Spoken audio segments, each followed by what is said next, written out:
Nobody comes to this neighborhood after it fell apart. After all the shootings and gang wars over territory, drugs, and money, people started to move out. I was a part of that life, and this was my childhood home. Some of you know that I've been waiting on the neighborhood to get better so I can buy the house that I grew up in. I'll drop it back and go get it. Buy off the block and they know to pretend it, yeah. So basically, growing up in Detroit, like I said, we didn't really have like colors where it was like, oh, this color versus this color red, or you know how you hear Chicago with Lil Durk and Chief Keef and all them. When we grew up, it was more neighborhoods. I'm from Dexter and Linwood. I'm from, I'm from Zone 8. I'm from, Puritan. I'm from Finkel. And that's what it was.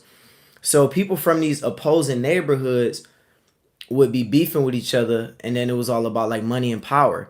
You ever seen Snowfall? Remember when Homeboy was working for the government? That's when, when Homeboy was working for the government, that's how they were like funding all that with Franklin. So that's kind of what happened in my neighborhood. So there's conspiracies about, well, it's not a conspiracy. You can actually Google it.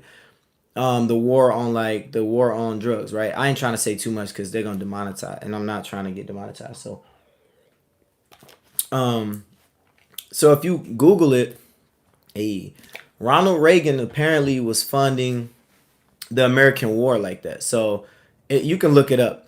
But I was a product of that. I grew up under that, and I didn't have any control over if I was going to make it out of that as a kid. It was like, that's all I seen. Imagine growing up somewhere like, imagine the kids in Africa, right? You know how kids grow up in Africa and then they are forced to be in poverty and do whatever they got to do to survive. Imagine that. That's what it was like for me. Or let's say you white. Let's say you a white kid growing up in like a trailer park. A lot of the stuff going on around you, that's all. I mean, it's different, obviously, but imagine being born into that. And that's all you know. Like, that's all you know. That's all you see. So you might get hooked on stuff. You might be pulled in to live a certain lifestyle. So eventually people started, getting hooked or whatever. That's one scenario. And then they ended up not being able to pay their bills and their mortgages, and they probably got foreclosed on. Some people moved out because of the violence and the amount of crime that was going on. So like if you in a neighborhood and like somebody said, is there